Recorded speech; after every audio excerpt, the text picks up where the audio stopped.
আসসালামু আলাইকুম। আজকে অষ্টম শ্রেণীর ইংরেজি বইয়ের chapter 2 the Biju festival experience 2.2.2 এবং এক্সপিরিয়েন্স 2.2.3 নিয়ে আলোচনা করব।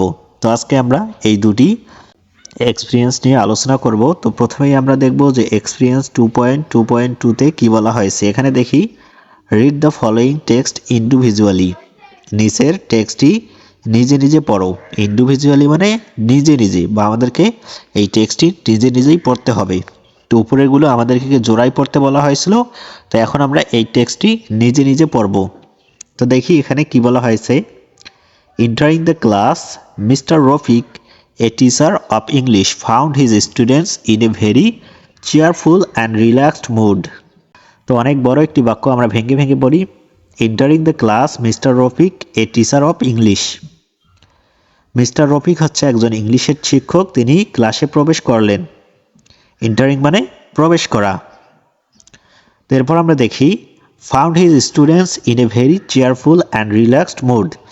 তিনি তার শিক্ষার্থীদেরকে দেখলেন খুবই উৎফুল্লিত এবং খুবই আনন্দিত অবস্থায়। অর্থাৎ মিস্টার রফিক একজন হচ্ছেন ইংলিশ টিচার, তিনি শ্রেণীকক্ষে প্রবেশ করার সাথে সাথেই দেখলেন যে শিক্ষার্থীরা খুবই আনন্দিত এবং উৎসাহী হয়ে রয়েছে। চেয়ারফুল মানে আনন্দিত, এবং রিল্যাক্সড শব্দটা আমরা শান্ত বা খুব ভালো একটা মুড বা অবস্থায় রয়েছে সেটা বলতে পারি। তো এরপরে দেখি কি বলা হয়েছে। উইথ সারপ্রাইজ, অবাক হয়ে, অর্থাৎ মিস্টার রফিক অবাক হয়ে, হি সেড, তিনি বললেন, to his students, mister Rafiq অবাক হয়ে তার ছাত্রছাত্রীদেরকে বললেন, what happen to you all, তোমাদের সাথে তোমাদের কি হয়েছে সবার। শ্রেণীকক্ষের সবাইকে উদ্দেশ্য করে মিস্টার রফিক বলল, সবার কি হয়েছে। যেহেতু সবাই চেয়ারফুল এবং রিল্যাক্সড মুডে রয়েছে, তার কারণটা মিস্টার রফিক জানতে চাইল। হ্যাপেন মানে ঘটা বা হওয়া। Is there anything that I missed, এমন কিছু হয়েছে যেটা আমি মিস করেছি। অর্থাৎ তাদের উৎফুল্লিত এবং রিল্যাক্সড মুডে থাকার কারণটা মিস্টার রফিক জানতে চেয়েছে যে তোমাদের মাঝে এমন কিছু হয়েছে যেটা আমি জানি না। এনিথিং মানে কিছু। এরপর দেখি the students replied with a satisfying smile that the education minister had visited their school yesterday and this made them very excited. ছাত্রছাত্রীরা একটা তৃপ্তির হাসি নিয়ে উত্তর দিল যে শিক্ষামন্ত্রী গতকাল তাদের স্কুলে বেড়াতে এসেছিল এবং সেই জন্যই তারা এতটা উত্তেজিত। তো আমরা এখন তাদের এই চেয়ারফুল এবং রিল্যাক্সড মোডে থাকার কারণটা জানতে পারলাম। কারণ শিক্ষামন্ত্রী, এডুকেশন মিনিস্টার মানে হচ্ছে শিক্ষামন্ত্রী, তাদের স্কুলে ভিজিট করতে এসেছিল, ভিজিট করতে বা বেড়াতে এসেছিল। ইয়েস্টারডে মানে গতকাল, গতকাল বেড়াতে এসেছিল এবং যার কারণে তারা এতটা এক্সাইটেড বা উত্তেজিত। তো এরপর দেখি did the minister come to your class, said the teacher. তো তখন রফিক স্যার বলল যে এডুকেশন মিনিস্টার যেহেতু তোমাদের স্কুলে এসেছিল বা আমাদের স্কুলে এসেছিল, তাহলে তোমাদের ক্লাসে কি প্রবেশ করেছিল। Did the minister come to your class, minister কি তোমাদের ক্লাসে এসেছিল। The students replied, yes sir, she visited our class and spend some time with us. শিক্ষার্থীরা উত্তর দিল, হ্যাঁ স্যার, তিনি আমাদের শ্রেণীকক্ষে এসেছিলেন এবং আমাদের সাথে কিছুটা সময় কাটিয়েছেন। স্পেন্ড মানে কাটানো বা ব্যয় করা, উইথ আস মানে আমাদের সাথে, অর্থাৎ শিক্ষার্থীদের সাথে কিছুটা সময় এডুকেশন মিনিস্টার বা শিক্ষামন্ত্রী কাটিয়েছেন। তো এরপর আমরা দেখি he also asked some question to which we are replied properly. তিনি আরও কিছু আমাদেরকে প্রশ্ন করেছিলেন যেগুলোর উত্তর আমরা সঠিকভাবে দিয়েছি। অর্থাৎ এডুকেশন মিনিস্টারের কথা বলা হয়েছে, শিক্ষামন্ত্রী যারা ওই ক্লাসে আসার পর কিছু প্রশ্ন করেছিল এবং শিক্ষার্থীরা সেই প্রশ্নগুলো সঠিকভাবে দিয়েছিল। প্রপারলি মানে সঠিকভাবে। Hearing this the teacher was very happy and said, thank you for your effort. এটা শোনার পর শিক্ষক খুবই খুশি হলো এবং বলল, তোমাদের প্রচেষ্টার জন্য ধন্যবাদ। অর্থাৎ শিক্ষামন্ত্রীকে তারা যে প্রশ্নের উত্তরগুলো খুব সুন্দরভাবে দিয়েছে সেটার কথাই এখানে বলা হয়েছে যে তোমাদের এই প্রচেষ্টার জন্য তোমাদেরকে ধন্যবাদ। Now we are moving on to our next lesson. তো চলো এখন আমরা আমাদের নেক্সট লিসনে চলে যাই, অর্থাৎ আমাদের পড়া শুরু করে দেই। এতক্ষণ আমরা যে শিক্ষামন্ত্রী নিয়ে আলোচনা করলাম সেটা আমরা বাদ দিয়ে এখন আমাদের নিজের পাঠ্য বইয়ের পড়া আমরা শুরু করি। সেটাই শিক্ষক বলতেছে, let's try to work with new activities. চলো একটা নতুন কর্ম বা কার্যক্রম শুরু করি, অর্থাৎ একটা নতুন লিসন শুরু করি। But the students wanted to continue talking about their experience with the minister. কিন্তু ছাত্রছাত্রীরা তাদের যে অভিজ্ঞতা হয়েছিল, মিনিস্টার আসার যে অভিজ্ঞতা হয়েছিল সেটা নিয়েই তারা কথা বলতে চাচ্ছিল। এখানে আমরা দেখলাম যে রফিক স্যার তার পরবর্তী ক্লাসের জন্য আলোচনা করার জন্য শুরু করলেন, কিন্তু শিক্ষার্থীরা তারা যে শিক্ষামন্ত্রী রয়েছে আসছিল সেই ব্যাপারেই তারা কথা বলতে আগ্রহী। ওয়ান্টেড মানে চাওয়া, টকিং মানে কথা বলা, এক্সপিরিয়েন্স মানে অভিজ্ঞতা।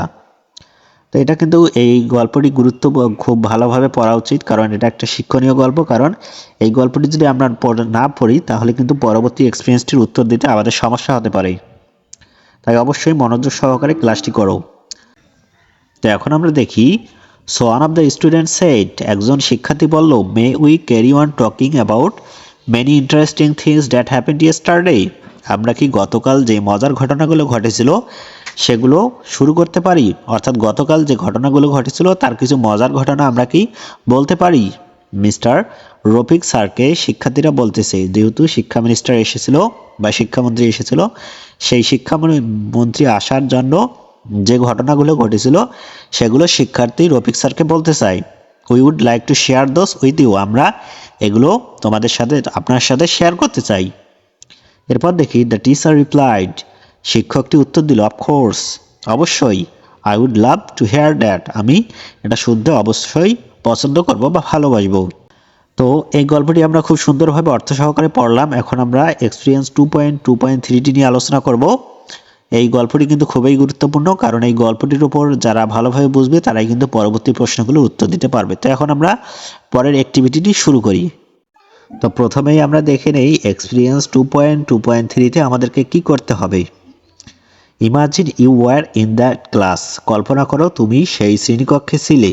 অর্থাৎ উপরে যে আমরা গল্পটি পড়লাম, গল্পের যে শ্রেণীকক্ষ ছিল, আমাদের কল্পনা করতে হবে যে সেই শ্রেণীকক্ষে তুমিও ছিলে। অ্যান্ড আফটার রিটার্নিং হোম, এবং বাড়ি ফেরার পরে, অর্থাৎ ওই শ্রেণীকক্ষে ছিলাম, সেই স্কুলটি ছুটি দেওয়ার পর আমরা যখন বাড়ি ফিরবো, আফটার রিটার্নিং হোম, বাড়ি ফেরার পরে, you will share with your parents what happened in the class, শ্রেণীকক্ষে কী কী হয়েছিল সেটা তুমি তোমার পিতামাতাকে শেয়ার করবে। Now discuss the following questions to decide on how you will do that, এখন আলোচনা করো যে নিচের প্রশ্নগুলো তুমি সেগুলো কিভাবে করবে।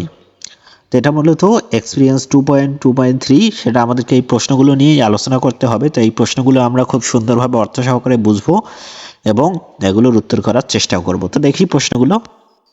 তো 1 নম্বর প্রশ্নটি হচ্ছে, বা এ নাম্বার প্রশ্নটি হচ্ছে, will you say everything to your parents that happened in the class or you will tell them the important messages, তুমি শ্রেণীকক্ষে যেটা হয়েছিল তার সব কিছুই বর্ণনা করবে, নাকি ইম্পর্টেন্ট বা গুরুত্বপূর্ণ যে তথ্যগুলো রয়েছে সেটা তুমি তোমার পিতামাতাকে শেয়ার করবে।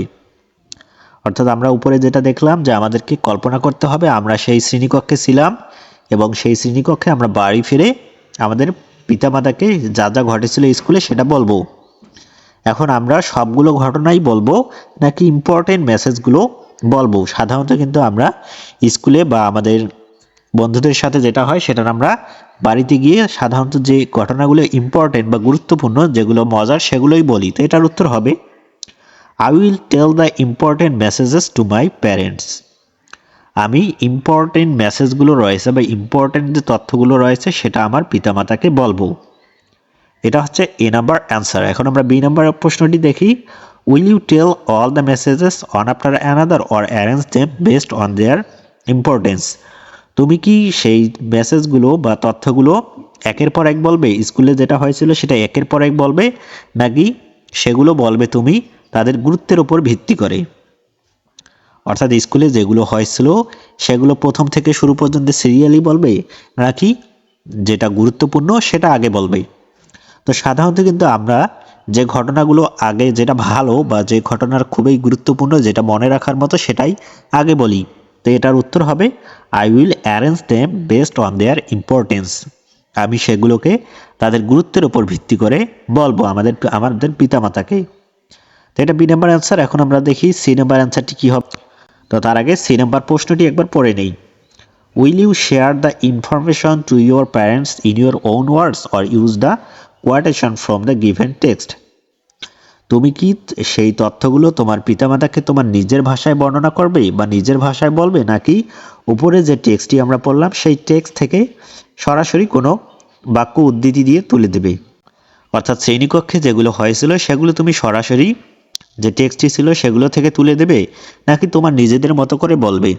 তো অবশ্যই আমাদের যখন পিতামাতাকে আমরা বলবো তখন আমাদের নিজেদের মতো করেই তাদেরকে বোঝানোর চেষ্টা করবে, এতে করে তারা খুব ভালোভাবেই বুঝবে। তো এটার উত্তর হবে I will share the information two my parents in my own words. আমি আমার পিতামাতাকে এই তথ্যগুলো শেয়ার করব নিজের মতো করে বা নিজের ভাষায়। এটা হচ্ছে সি নাম্বার অ্যান্সার। তোমরা আমার পড়া বুঝতে পারতেছো কিনা সেটা অবশ্যই কমেন্টে জানিয়ে দাও। আর আজকের ক্লাসটি ভালো লাগলে একটি লাইক দিয়ে তোমাদের বন্ধুদের কাছে শেয়ার করে দাও। তো এখন আমরা ডি নাম্বার প্রশ্নটি দেখি। Why do you narrate them in that way? তুমি তাদেরকে বা সেই সব তথ্যগুলোকে কেন এইভাবে বর্ণনা করলি? অর্থাৎ আমরা কিন্তু সরাসরি যে টেক্সটটি ছিল সেই টেক্সট থেকে কোয়াটেশন মার্ক বা উদ্ধৃতি চিহ্ন দিয়ে তুলে দেয়নি। আমরা কিন্তু আমাদের নিজেদের মতো করে সেই তথ্যগুলো আমাদের পিতামাতাকে শেয়ার করেছি। তো সেটাই বলা হয়েছে যে তুমি তোমার তথ্যগুলো নিজের মতো করে কেন শেয়ার করলে, সরাসরি কেন বললে না? তো এটার উত্তর হবে I narrate them in that way to make them easy to understand. আমি আমার নিজের মতো করে বলেছি তাদেরকে ভালোভাবে বোঝানোর জন্য। আমরা সরাসরি কোয়াটেশন মার্ক বা উদ্ধৃতি দিয়ে সরাসরি কোনো বাক্য বা সরাসরি কোনো তথ্য বলিনি, আমি আমার নিজের মতো করে ঘটনাটি বর্ণনা করেছি। তো এটাই অন্যকে বা আমাদের পিতামাতাকে ভালোভাবে বোঝানোর জন্যই কিন্তু আমরা এটা করেছি। তো এখন আমরা ই নাম্বার প্রশ্নটি দেখি। ই নাম্বার প্রশ্নটি হচ্ছে do you think the two different ways of narrating a conversation are both necessary?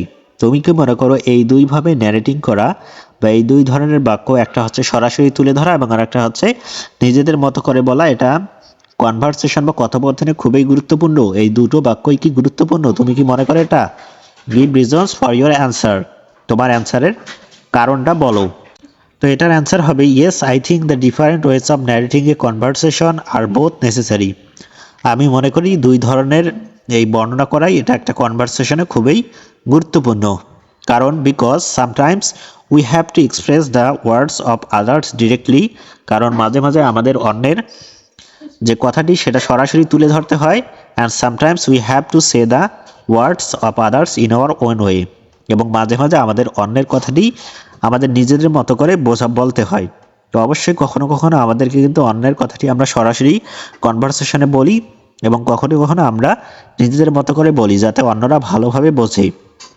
So two types of sentence are needed in conversation. তাই দুই ধরনের বাক্যই কনভারসেশন বা কথোপকথনের প্রয়োজন। এটা হচ্ছে ই নাম্বার অ্যান্সার। তোমরা আশা করি আজকের এই অ্যান্সারটি বুঝতে পেরেছো।